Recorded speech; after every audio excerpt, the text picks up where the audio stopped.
Got any haters out there? Because I can tell you, you're not a badass unless you got some haters. Do you know what? I get some of the weirdest Instagram DMs, girl. Like, send them my way. I will. Yeah, just like the out of pocket stuff that some people say is insane.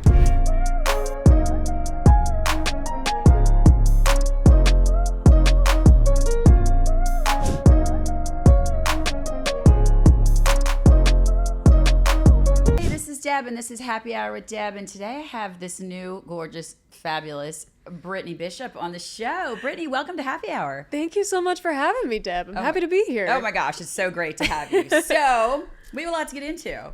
This is our first introduction. I know. Welcome to Happy Hour. You'll be back again. I hope so. It's like Skittles. You're not just going to eat one. You're going to be back. I can already tell the vibes. I'm not even kidding. Like, next time I'm in town, you'll be like, sure, I'll have dinner, and yeah, I'll be back on the show. Yeah, that's the charm of the show is that we have everybody. Man. We have everybody back in. So let's start from the beginning. I love people from the great state of Texas. I mean, honestly. As do I. Yes. I laugh when people say they're from other states. Yeah. And when people don't refer to it as the great state of Texas, I actually get insulted. No, for real. I correct them. I'm like, they see Texas. I'm like, no.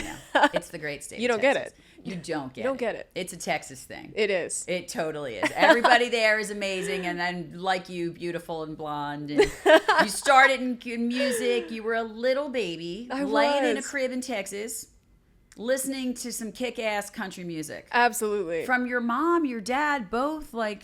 Yeah, honestly. So my mom was a huge fan of, some of the greats like Martina McBride, yes. And, we had Clint Black going, and of course the Chicks. Like, yes. She was a barrel racer. So on our way to all the barrel races, we were listening to all of that stuff. She was a barrel racer. Yeah, now back up and explain to me what that means. Yes. So basically, for those who don't know, in the rodeo, there's an event called barrel racing. You got your 3 barrels, and there's a specific pattern that you go around. Just try to do it as fast as hell, as fast as possible. What? That is so badass. Yeah. I love this. Yes, her and my aunt. It was like very female powered. Like, so was it like professional? Yeah, they definitely were up in there with all of that. Yeah. What? They were really great at it. Your mom sounds so cool. She is a cool lady, yeah. I bet. So she honestly helped get me into music, like, with all of that. And those are some of my greatest memories. But she was the one really playing that by my crib from the beginning. She was like, you're going to be a music fan too. And yeah. We took it a little farther than probably she thought, but... Right. Well, destiny is destiny. It really is. So you grew up and you loved it. I did. It was in your soul. Country music is the best. It is. I consider CMT my first babysitter. So, back in the day when they would have those like 3.5 hour long just music video marathons, like I was just glued to that. That is so incredible. I know. It is definitely. And we've been saying this all day. I love country music artists. Oh, yeah. They're genuine. They're kind. They're humble. They want to help. They're just so incredible. So when did you start performing? Right. So, my first kind of like baby step into it was through the church. My mom sang, and it was Church of Christ. So for those who don't know, it's no instruments. So it's only vocal stuff. And the most amazing vocals. Yeah, the harmonies. And people don't understand what churches look like in Texas. Right. Okay, it's not like you're going, there's 200 people at Mass. It's a whole thing. It's a whole thing. Yeah. It's a whole Jumbotron. It's everything. Right. We were from kind of a more small one, I would say. But like...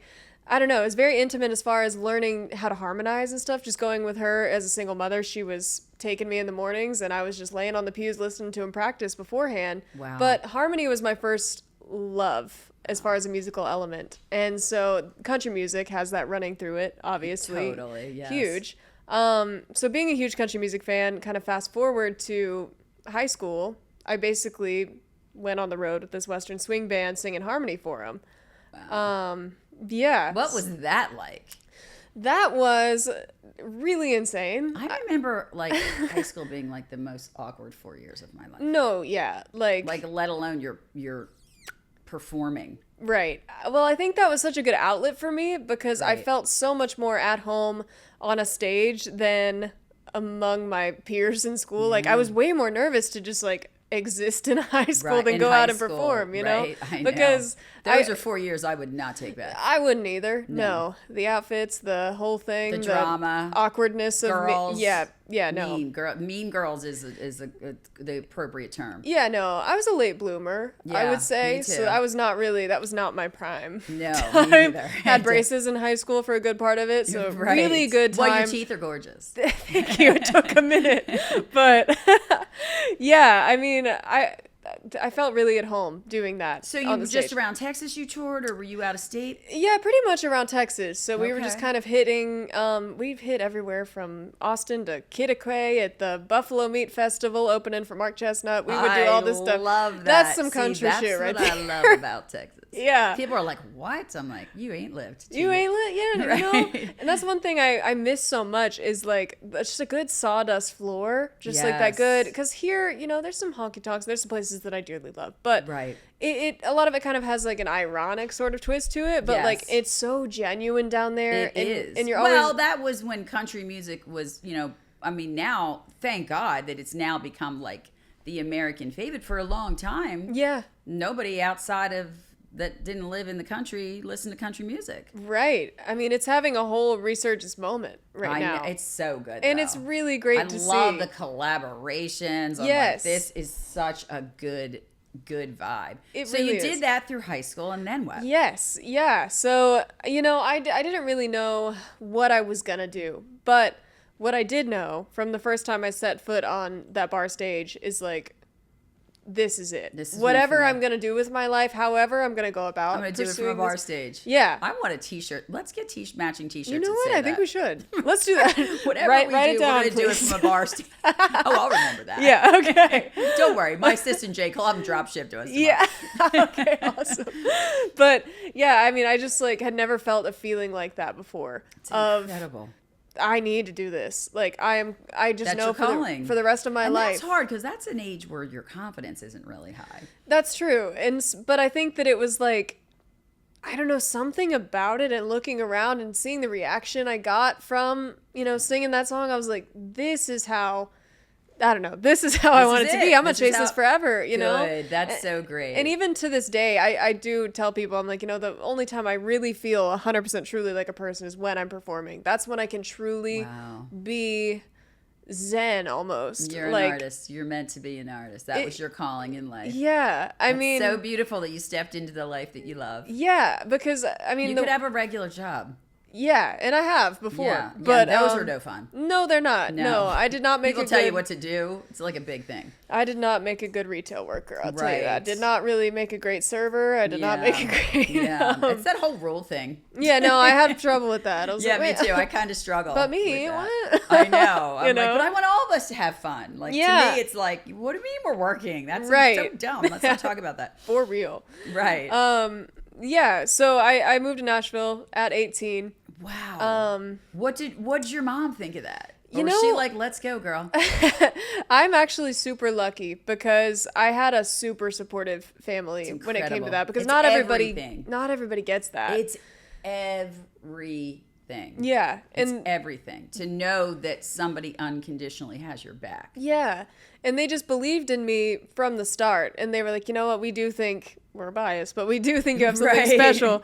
And they just wanted to see me pursue that wholeheartedly because it was, I mean, my mom's attitude, you know, she's like I told you, a rodeo girl. She's like, if you're going to do it all the way. That's right. If you're going to do it. Well, because in Texas, we don't raise kick quitters. the spurs in, you know? That's it. Let's That's do what it. I say. My poor niece was afraid to jump in the pool at like 2 years old. We're like, girlfriend, we don't raise quitters. Yeah.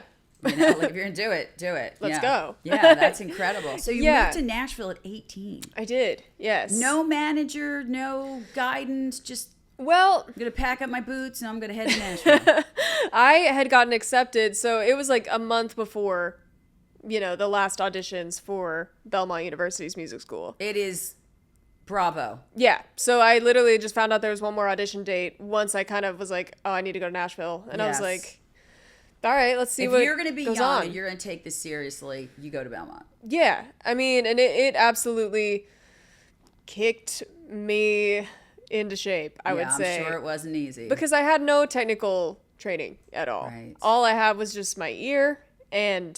the love of it. The love of it. And, you know, some of these kids, I was looking around and they'd been taking piano lessons since they were in the womb. And I was just like, well, that's a Texas thing too. Let's start them early. Yeah. I was like, but I have no idea like what any of this means. Right. But so like, you learned so much. I learned a lot. Wow. Yeah, it was definitely just like a whole different language musically than I had been used to before. Yeah. But that's I crazy. mean, I think that's so inspiring though, you know? I mean, yeah. you need to learn the business if you're going to be in the business. Yeah, so I minored in music business, but it is kind of crazy because the music business, since the time we've been talking, is probably completely different, so that's cool. But thank God you know the business, right? Because Yeah. I think the scariest thing as a parent and as a human would be to just think everything's going to be rainbows and glitter. And it will be if you know what you're doing, but there's a great side to this industry, but there's an ugly side to this. Oh, there like we were absolutely talking is. about, if there's fish, there's sharks. Yeah, and I've seen it go just horror stories, you know? And thank God you learned it, because how would you know?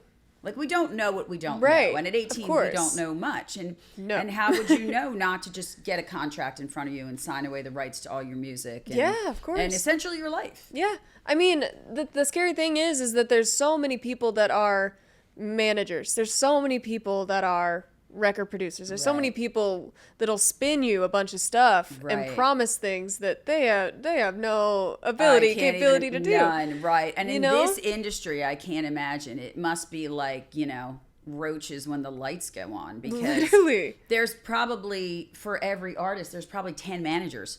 Oh, yeah, easily. You know? And you have no idea like if somebody's actually honest about that stuff. And I've just seen great people, great artists get sucked into 7-year contracts at, you know, this price point every month, and like not really realizing that this person has no, you know, maybe they knew a couple people in the early 90s. Yeah, they met them at Tootsie's. Right. And girl, I've worked there too. We can go into that. I love Tootsie's, by the way. We'll circle back to the fun places. But yeah, so I'm happy. You know, we have an artist that comes on pretty frequently, and he's from Pennsylvania, where I'm from, and now I know his family. You know, like I think my like claim to fame is I like partied with his grandmother at, you know. I love that. We would play at Barefoot Country, and we went down to see. Oh, he's one of the greatest kids. But he was really like, his parents were very instrumental. And if you're going to be in this business, you need to learn the business, because everybody has an attorney and everybody, you know what I mean? It's, really though. Yeah. So you came out, and then like, how do you even did you play? Did you perform when you were in school?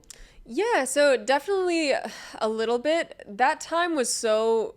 For me, I can only imagine. Were you studying? It was so packed full of stuff. Just me trying to catch up to learning the technical side of all this stuff. Right. And really kind of, that time I always like to say was great for the plot, great for the character building, you know, just like as far as the toughness, the fortitude of that. Yeah, you have to have some thick skin if you're going to. You do. Because there's somebody just as good right next to you. Absolutely. Yeah. And I think it was a time where I was almost a bit lost as a person, but through all of those trials and just kind of just trying to keep my eyes on the end goal, it was like, so good. I came out a lot better for it. That's great. Yeah. You know, and I think it's so hard, especially when you're young, to know that there is a light at the end of the tunnel. And it's a good thing we talked about Texas, because we don't raise quitters, because quitting, you'll never know. You'll never know. And the worst thing you can do is get old and regret your life. That's the thing that scares the hell out of me. Amen. You know? Me too. I'm like, people are like, I'm afraid to change. I'm like, I'm afraid to stay the same. Right. I mean, like every day's a new day. Yeah, for real. I mean, because there were so many times where everything felt so heavy, and like, you know,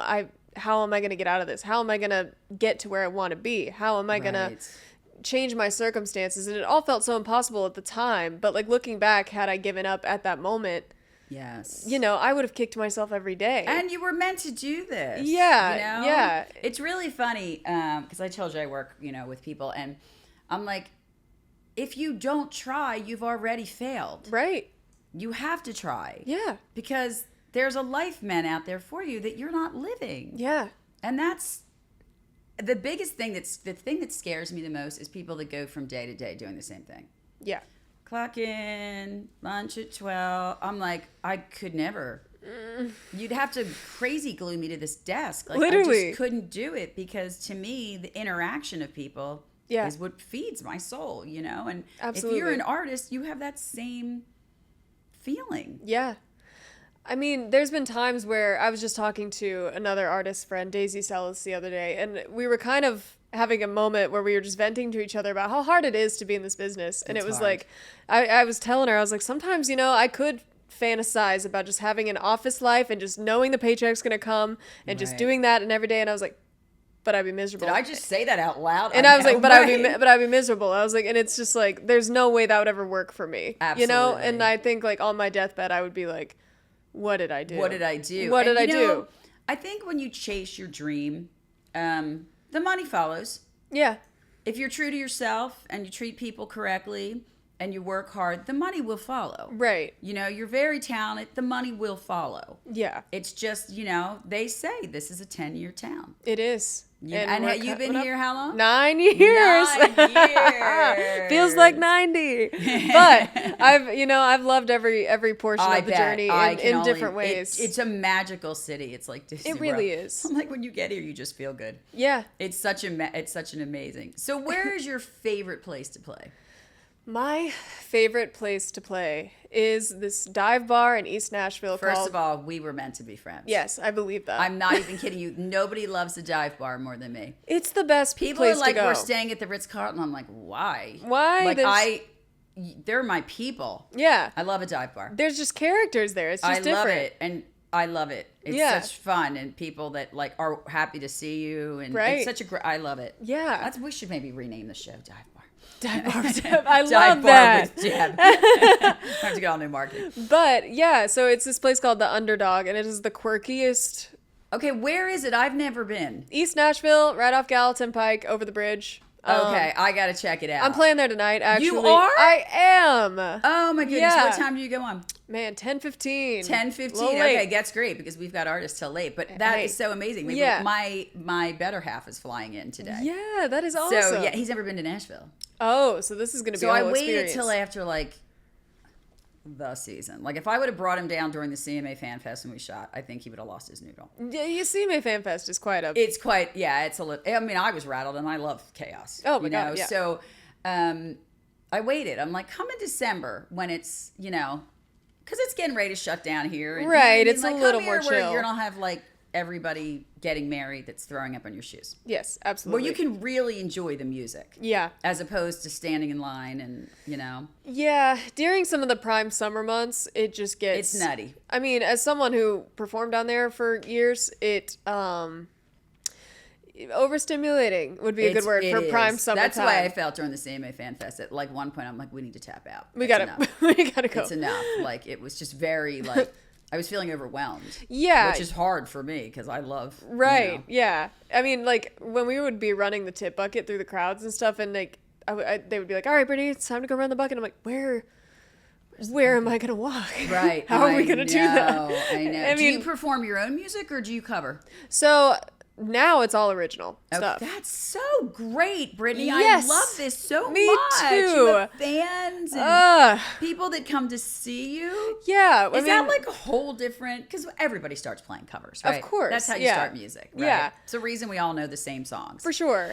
But like that's a whole different like stepping into people that came and paid money to see you. To see you, yeah. I mean, it's definitely in a building phase of it right now, but there's been some shows where I've just had a pitch me moment of like, this is my music I get to play, and they came to see that, which is really cool. Beautiful.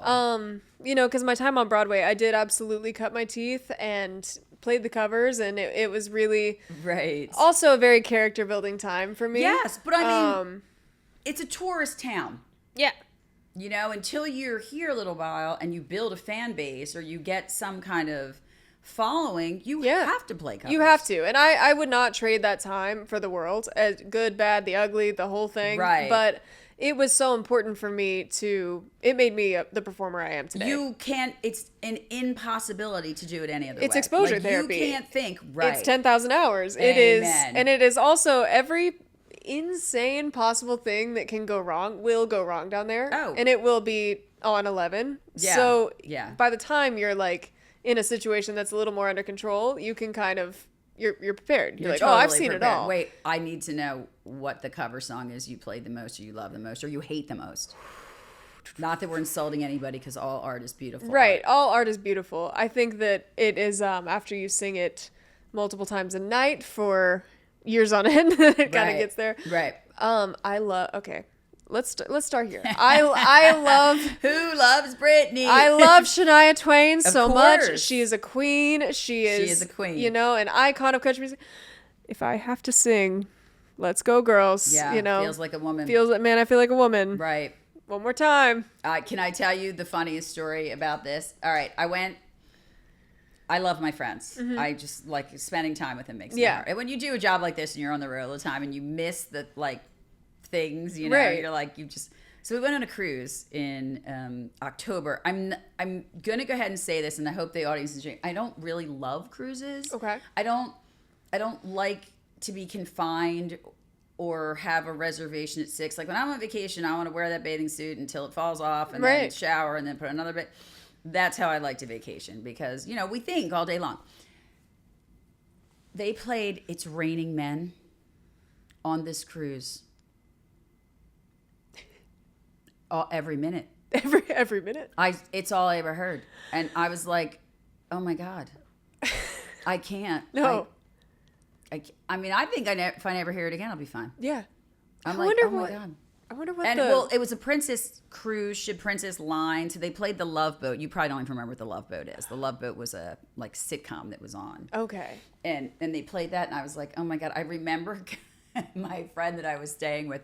We're in the room. I'm like, I can't fucking take it. I can't fucking listen to it. Like you start to like lose your noodle. Yeah. But that's what happens, you know. Oh and my it was gosh. really funny. So my better half's son came over, and because he's never been to Nashville, and he was talking that he came with his fiance, and he goes, if I hear "Feels Like a Woman" one more time, I'm gonna vomit. Yes. I'm like, well, you know what else is funny? I think on the East Coast, the party thing is like Love Shack. Yeah.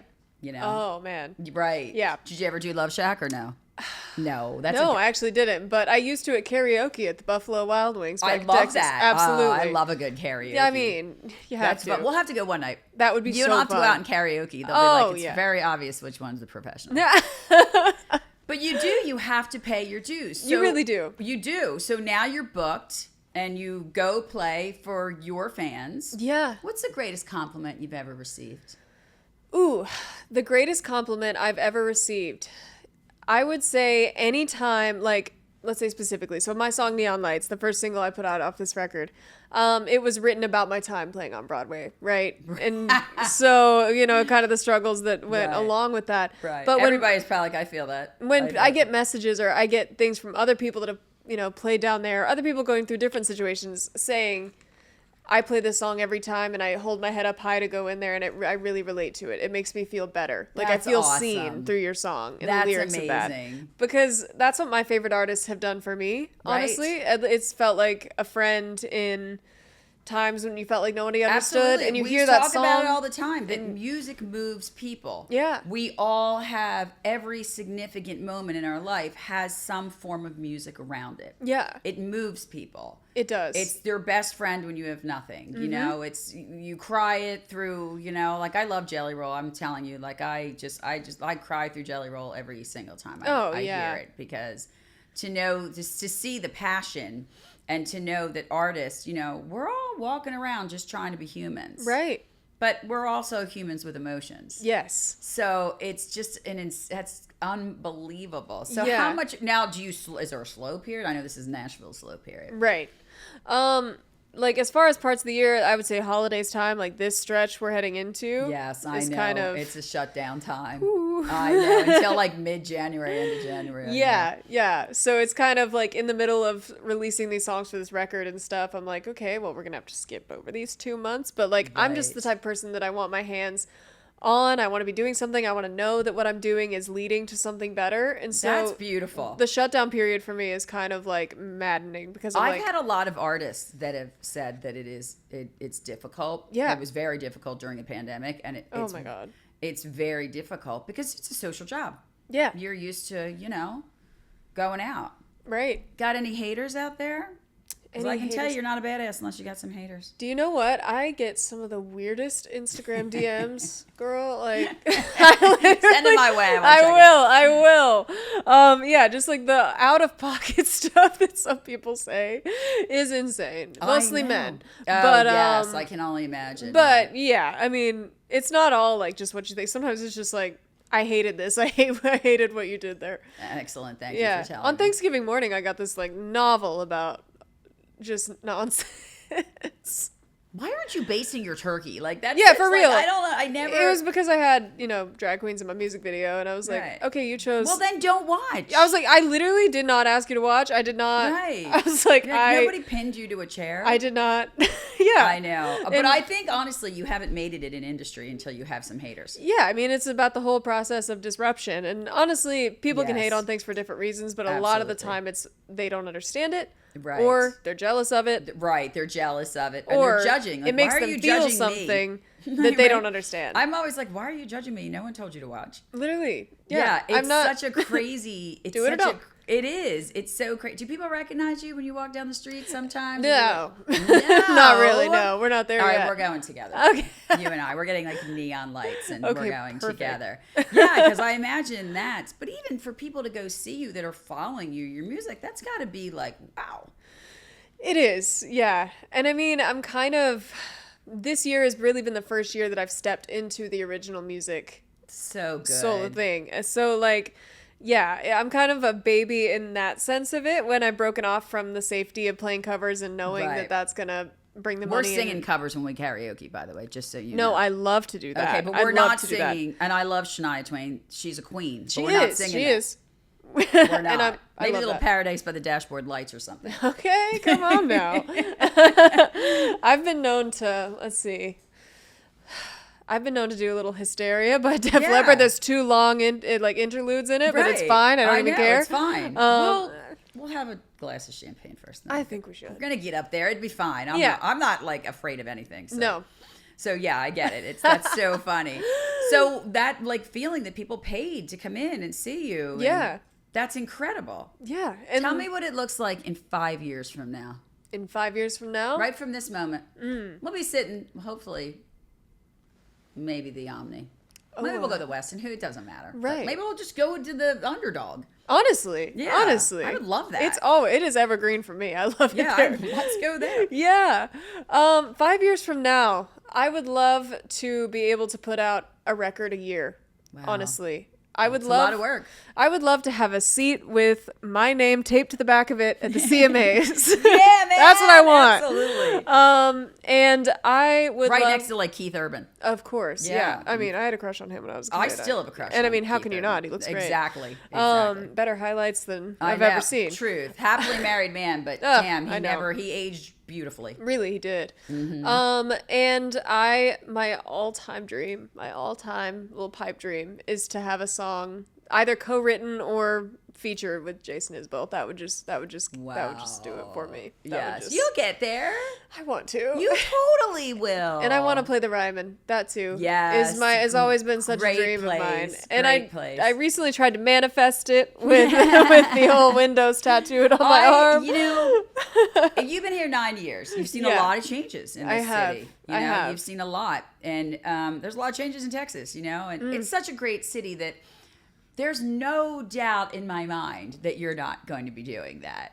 There's just no doubt in my mind. Like, just step into the life that you want. So we have a younger audience for this because, we've got the cool ones like you. There's so many people listening to this show, watching this show, saying, I wish I had the courage. What's your advice to them? I would just say... I recently was talking with my videographer, and he absolutely just broke my brain with this amazing advice. So I'm going to steal a little bit of it from him. He said, whatever you want to be, whatever you want to do, just call yourself that today and walk into that room, shoulders held high, like you've already achieved those things that you see in your head. Yes. Not in an arrogant way, but in a confidence way. Yes. Of like, this is absolutely, I belong here. I can be here with the best of them. Just like whatever. And, and it's okay. Like, that's amazing advice. I can tell you as somebody who teaches people to don't wait. Right. Because you got to go to life. Life doesn't come to you. No, it never will. Step in and act as if. If that's what you want, you can be it. Yeah. Act as if that's and you're right. Shoulders back. Yeah. Let's go. Yeah. Knock on that door. And hey, if somebody opens the door and says, screw off, no. Wrong door. You at least knocked on it and say, okay, now you're not wasting your time. Oh, maybe I could. Yes. Oh, I could. We're our own worst. We talk ourselves out. I tell people, I'm like, take one step to the left to get out of your own way. Yeah. We do because we're afraid of being judged. Honestly. We're afraid of rejection. But if you knock on the door and it doesn't open, it's just not your door. Right. Keep knocking. Absolutely. Because there's a door that's waiting for you. So, I mean, it is such I say this as somebody who's never got up on stage and performed, but it is, and I tell people, I'm like, if you're waiting for life and like, oh, I'll take that one, it will never happen. Right. You have to go to life. You do. And you've been doing this a long time, and you're talented, and you're beautiful, and you're friendly, and I think it's just waiting out there for you. Well, thank you. I really do. I think, and you're so pleasant to be in. Where can all these, all right, we're not going to disclose where we're doing karaoke. Okay. I think we're going to do an invite only. Invite only. I think that's a good idea. Jive Bar Deb. And I've got it in here. Okay. I know exactly where we're going. But you know what? We'll let that marinate, and we'll have somebody post it on social media, like when we're ready. Right. Like I don't want people. We'll be ready. Oh, we can go now. Find another podcast. We can do it right this minute. Where can everybody find you? Where can they follow you? Absolutely. How can they get more of you? Yes, on Instagram, Brittany Lane Bishop, spelled Brittany. Not like the Spears way, unfortunately. Yes. But Facebook, Spotify, Apple Music, literally any of the music platforms. We're all over that. And we'll promote them all. Oh my gosh, thank you. For you. And BrittanyBishop.com is going to be the most up to date on absolutely everything too. Awesome. So if anybody wants to go see you, they know where to go. They got their tour dates. You. We've got this little interactive map with the boots in the different cities where I'm playing. I love that. Yes. I got to check it out. Oh, absolutely. I got to check it out. I love that. That's fantastic. Well, I have to tell you, it's been an honor. It has been such a pleasure, Deb. Thank you for having me. So great and so high energy, and I love it. I know that you're going to be selling out arenas, and I'm going to call you. You're going to be like, Debbie who, when I want to front row. Oh, chance. I'm going to be like, we're supposed to be touring together. We're going to karaoke. We're going. Right? I'm going to say, can I have a front seat? You're going to be like, who's Debbie? But not a chance. I would never believe you would do that. I can tell you're a very, very sincere person. So it has been an honor, and it has been a privilege. And I have to ask you this question. All right. Will you come back and keep us on this ride? I would absolutely love to. This has been a blast. Well, you'll be back, definitely. Yeah. I'm telling you, I hope this is the Skittles of podcasts. It's so funny because people are like, and they're like, haven't they been on before? I'm like, you can't get enough of Fabulous. Yeah, this is updates. You can't get enough of Fabulous. You can. Don't you want more Fabulous? Right. You know, so we would be honored to have you back. Oh, thank you. This has been so much fun. You're amazing too. You're just a light. Thank you so much. I feel the most blessed human being to be on a ride like yours. Oh. I love everyone that has sat in that chair, and you will not find a bigger cheerleader than me. Oh, I can see that from you. Yes, I needed that cheerleading. I'll show up tonight at 11 with incognito with my husband. You'll be like, Deb she's not a quitter. She's from Texas. See, we got Texas. We got to stick together. We really do. I know, honestly. We get it. And then when everybody took the flood from COVID and moved in, because I live in the Dallas area. Yeah. So, oh, you experienced it. Yeah, I live in Frisco. So it was like every license plate in my parking garage was from California. California. Don't be messing this shit up. Yeah. Don't be messing this shit. Things are done right here. Yeah. Don't be messing it up. Oof. But I do. Actually, I'm going back next week for an engagement. But yes. But it was an honor and a privilege, and I'm so excited you're coming back. And then we'll talk tour dates. Okay. Amazing. All right, my friend. It was a pleasure. Thank